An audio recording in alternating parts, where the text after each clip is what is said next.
Through hard work and determination, I've had the privilege and the honor of living in the big red dot known as Japan. After over a decade here, I have had a chance to experience this incredibly rich culture, its passion for art and aesthetics. But just like every country in the world, below the surface lies Japan's dark side.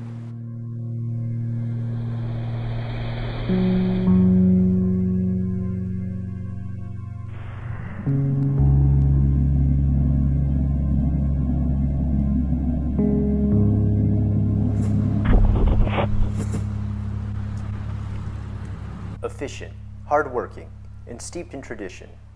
This is the Japan most of us know, a culture that is so innovative in its technology, style, and avant-garde that it often is revered entirely as a form of entertainment, rather than the amazing people that actually make up this great nation.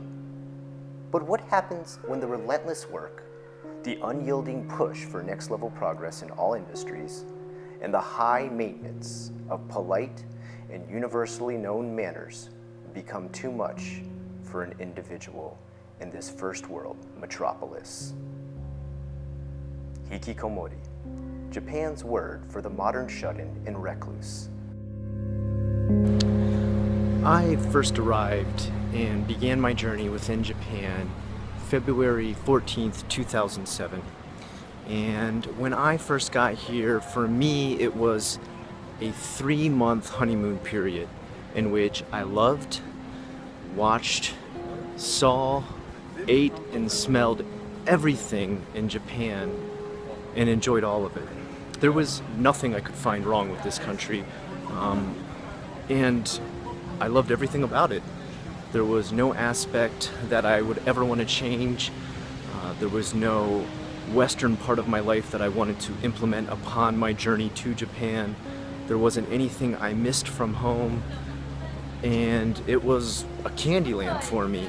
And it wasn't really until I had been here about 2 years, and there was a favorite cafe slash bar I had, and I would go to every night below my apartment that I lived at, and there was a guy named Hiro Toyama. I remember his name perfectly. He was a partial English speaker who could speak kind of broken English, and my Japanese was pretty much broken Japanese at that point too. So we had a good time communicating and learning a lot about each other's culture. I have to say, Hiro taught me a lot of what I know now. And then, suddenly out of nowhere, his shop was closed for 1 day, and then 1 week, and then 1 month, which dragged on into 2 years. I started to wonder if his shop was totally closed, what was happening with Hiro, what was going on with his cafe, his bar at night. Did he quit? Did someone else take it over? Well, I come to find out, about 2011, the shop opens up again one day. And he's there serving just a couple people. It's a bar that only seats about 5. I walk in there and, you know, Scotto-san, and he's super happy to see me, and I'm of course happy to see Hiro. Where have you been for the last 2 years? I thought you quit. I thought you closed your business. I thought this whole gig was over. No, I find out he was Hikikomori. I looked at him with a very puzzled look because I had never heard this word in Japan before, even after having been here almost 3 years. Well, what is Hikikomori? And he didn't have a quick English translation for that because that was far too complex for his English and too complex for my Japanese. So we ended up Google translating it together. That's when I finally learned about what Hikikomori was. And it said recluse, it said shut-in. And I asked him, so you didn't go out of your house? And he said, well, Scott, I did. I waited till midnight and I would go out to get 1 meal at the konbini. I would come back and eat ramen, eat hot noodles, eat teriyaki, and the rest of my day was spent inside of my room in my mother's house, not going out.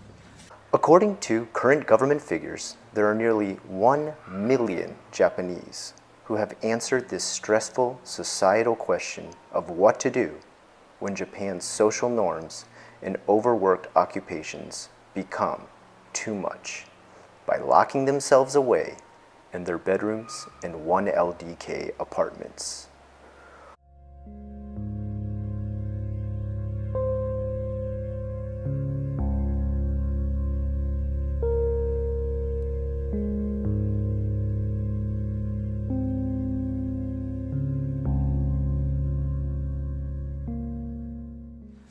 And I asked him, what would ever cause you to do this? And he said, it all happened one night when he was told off by a very aggressive customer. Someone was very unsatisfied with the food or the drink. I don't know exactly what the situation was. And they had a good yell at Hiro. Kind of a soul-crushing yell, if you will. And that was enough to shut him down for 2 years. And I thought, wow, 2 years over a customer complaint, I mean, that seems a bit extreme. Although numbers vary between experts who study the social phenomenon known as hikikomori, there are a few aspects all of them agree on. Number one, there are between 700,000 to 1.2 million hikikomori shut-ins within Japan, in a population of 127 million people. Number two, the average age of the hikikomori is between 15 to 30 years and is mostly male. Number three, some of the most extreme cases have shown certain hikikomori to stay locked away from all forms of human interaction, including their own family, mothers and fathers, for as long as 15 to 20 years. I came to find out more after researching it that this tends to be a lot of the reasons why people end up going hikikomori. Societal pressures in Japan. It can be anything from a customer having a good yell at them, to a boss reprimanding them, to even being bullied by a peer at work. And so I decided I needed to research further because I was clueless with what this topic was, with what causes made it happen, with what concerns Japan needs to have, and why this is a phenomenon mostly only seen in Japan. Now, don't get me wrong when I say this happens in other countries, but it does not happen to the extent that it happens in Japan. And the reason, and this is just me totally spitballing right here, I'm not backing this up with years of college research, consensus. This comes from me interviewing multiple hikikomoris who came out of their shell after anywhere from 2 years to the longest one I ever interviewed was one gone for over 10 years. And they were all male. They were anywhere from 25 to I think the oldest one I interviewed was the man who had been locked away for 10 years was 45. And they said what it came from for them was the fact they shut down and they lost a sense of what is called the tatamae and the hone in Japan. These are two very separate and very dichotomized paths that Japanese constantly walk in Japan. The hone is how we act when we are inside our houses. It is ourselves, our true selves. We laugh at the jokes we think are funny. Maybe we even make a couple rude ones ourselves. We can kid around with close family members and friends. But when we leave and we go out to work, we have the tatamae. The tatamae is our outside face. It is us learning to put on a smile each and every day, for us to make sure we have good customer rapport, constantly saying, yes, I will try harder, yes, I will do better, or as they say in Japan, gamansuru, which means push through the hardships that I face at work. I will gambaru, try my hardest to make it through the work day. I will push through these 10 to 12 hour work days that I get in Japan, and I will make it through showing my utmost best face the whole time I am out at work with the tatamae. And when they were no longer able to do this, when it became too soul-crushing from either a reprimand from a boss or a scolding from a customer, they shut down. Now, I'm not saying this is the reason for every single hikikomori case in Japan. There are many other reasons. Like I said, there's the hone and the tatamae. There's many, many situations where you constantly have to put on a smile and a very friendly and polite voice all throughout Japan, on the phone, in any sort of business situation. And this is stressful. I'm not saying it's always coming from a scolding or a reprimand, but it is almost all of the time coming from having to put on this tatamae face, this outside face, not using your hone face. You cannot come to work in Japan sad about things like even a funeral of a close family member.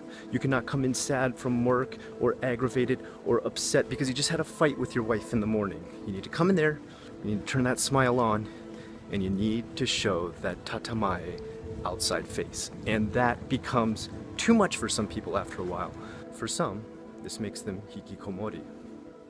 To fully understand and show the differences of the word of hikikomori from other countries' societal shut-ins and recluses, one of the most and first needs for the breakdown of the word is to tackle the problems that concern this label and what exactly the word means. First off, hiki. Hiki is the Japanese word for pull. In this case, it is meant to represent a person pulling themselves into a state or place or shell away from society as a whole. As far as aspects of the definition are concerned, one must follow Japan's Ministry of Health textbook definition, which is as follows. Number 1, spending almost every day confined to their home or bedroom. Number 2, a marked and persistent avoidance of all social situations, including interactions with close family members.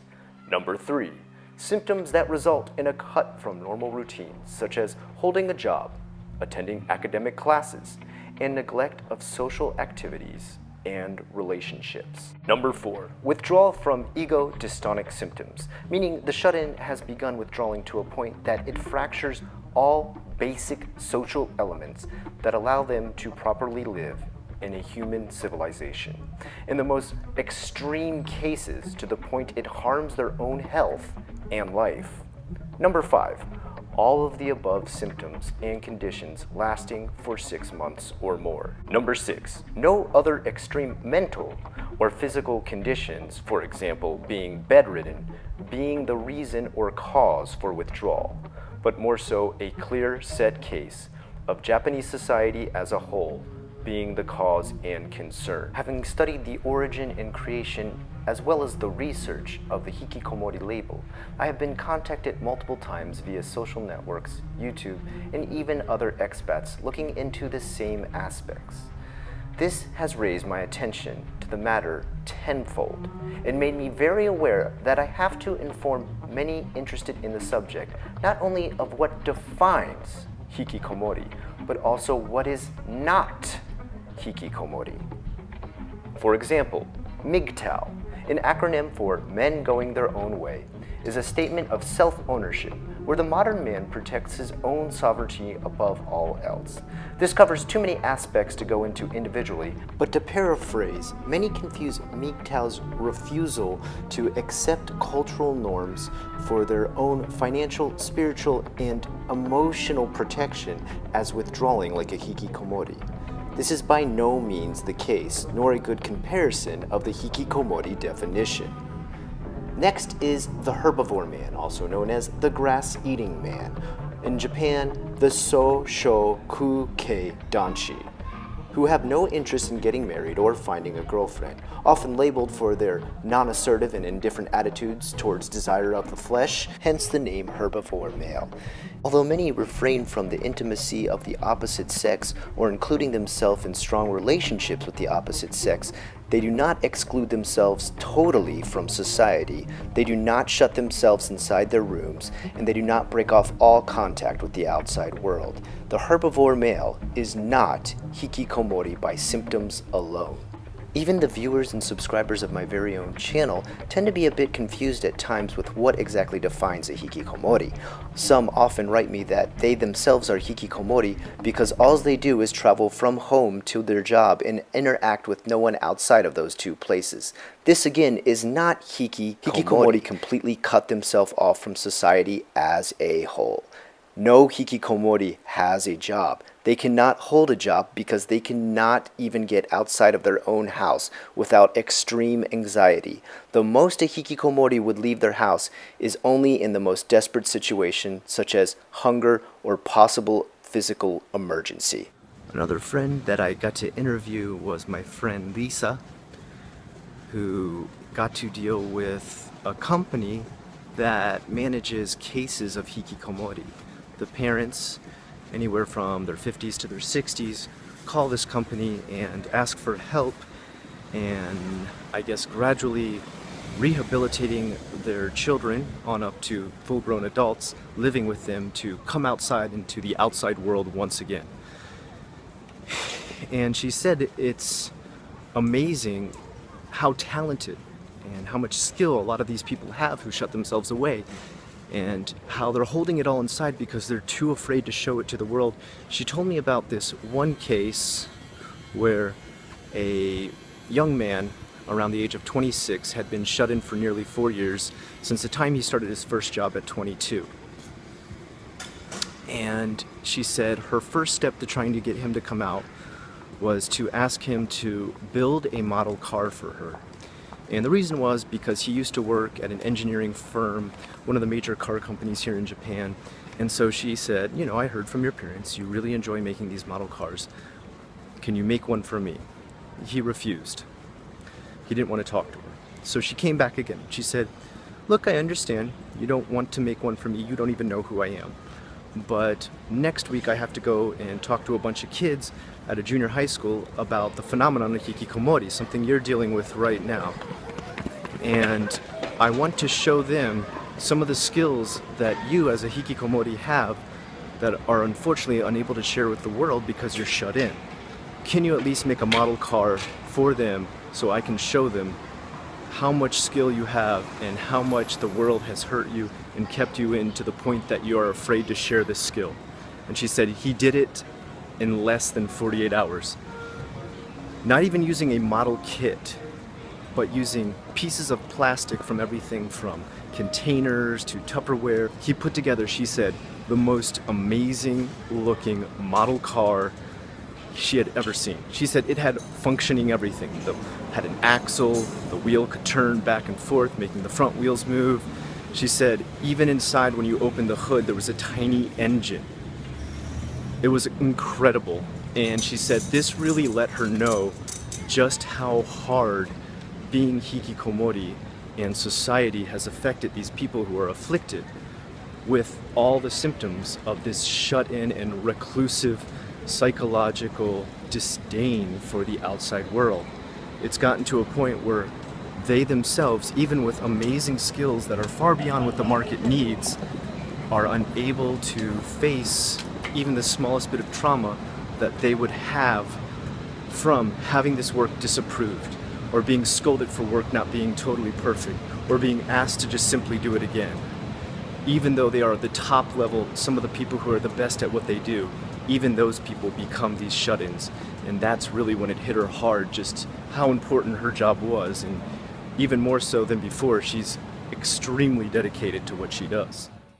The puzzling condition of Japanese hikikomori phenomenon is a very troubling one, to say the least. And by now you're probably asking, what is Japan doing to help at least rehabilitate or stamp out this social stigma?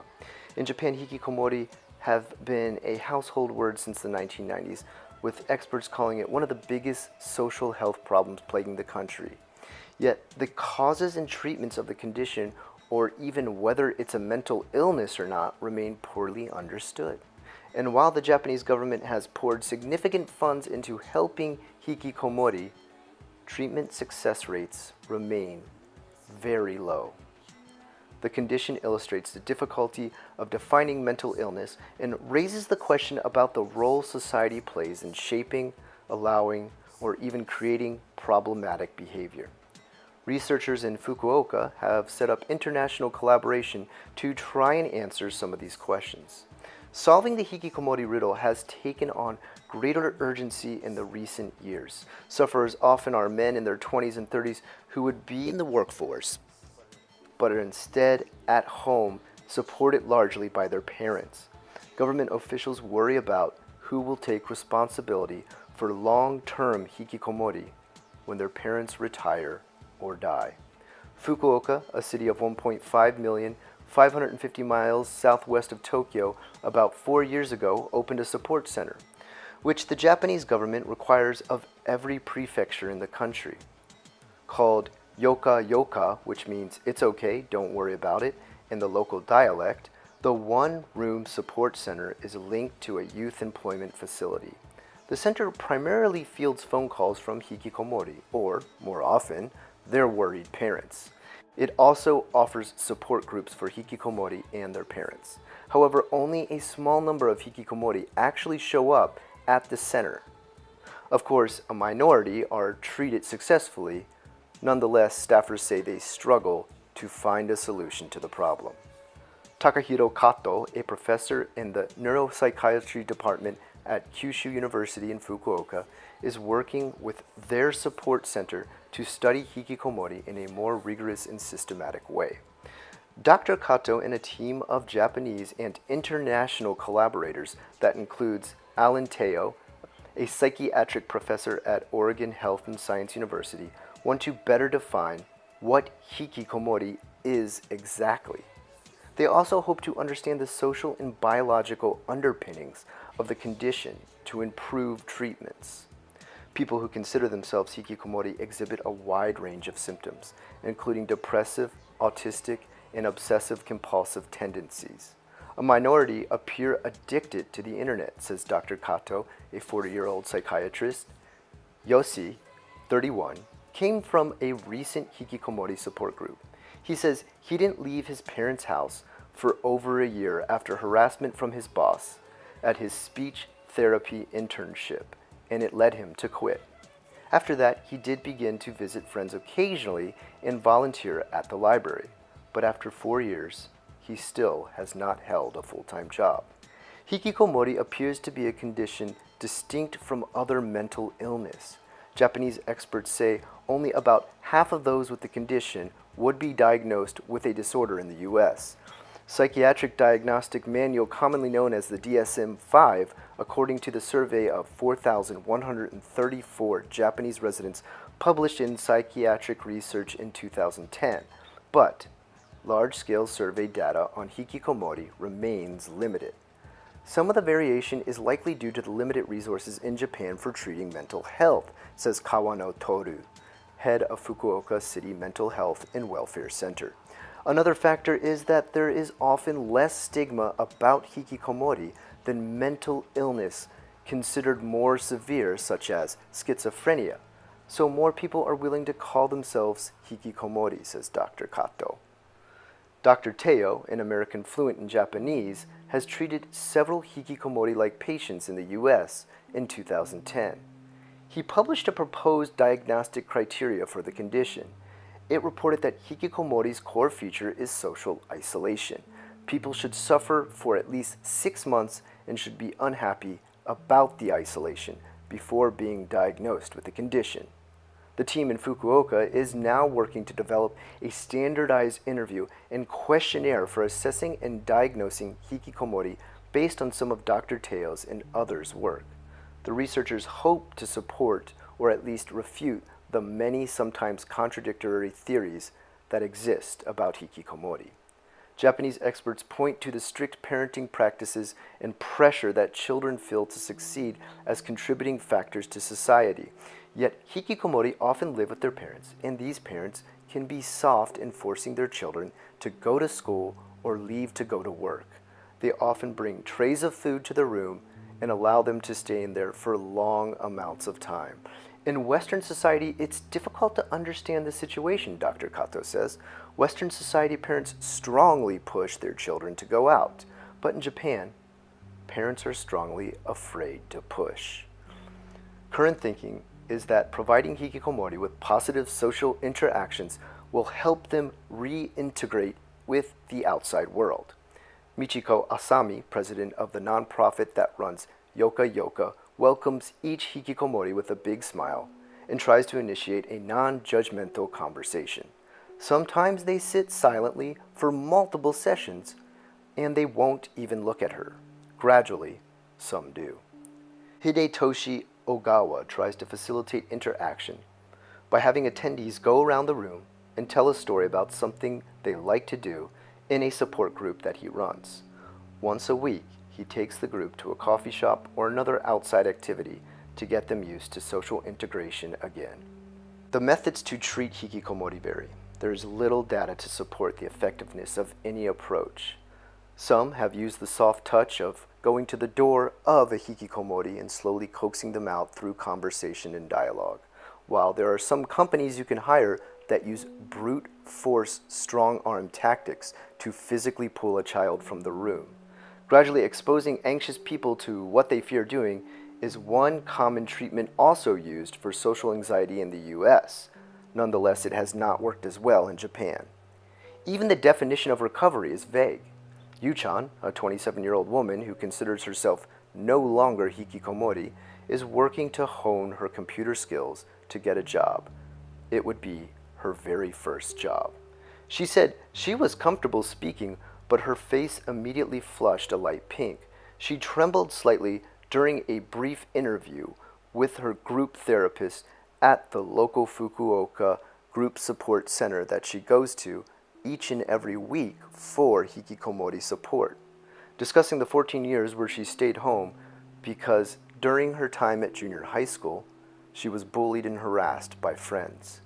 Now, thanks to her hikikomori group's gentle encouragement, she is able to leave the house, though she still has trouble making friends, she says.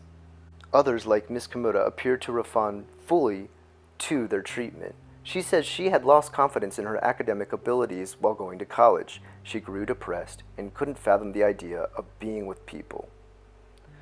Though the idea of going to the Hikikomori Center terrified her, Ms. Kimura realized she had to change. Otherwise, she says, she would amount to nothing. The warmth of the people at the Yoka Yoka Center in Fukuoka inspired her to work hard to interact with others and overcome her anxiety. Now she's a staff member at the Fukuoka Youth Employment Center, connected to the nonprofit that staffs Yoka Yoka.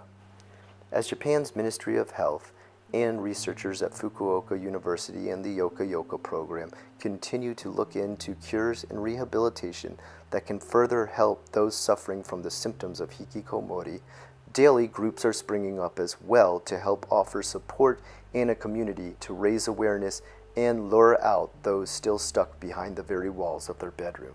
Nonetheless, it seems just as quickly as Japan tries to tackle, rehab, and find a cure for this very large social problem, new cases spring up daily, as well as new causes for the hikikomori symptoms. Will Japan ever be able to defeat these very vague symptoms and the very nebulous nature of hikikomori itself?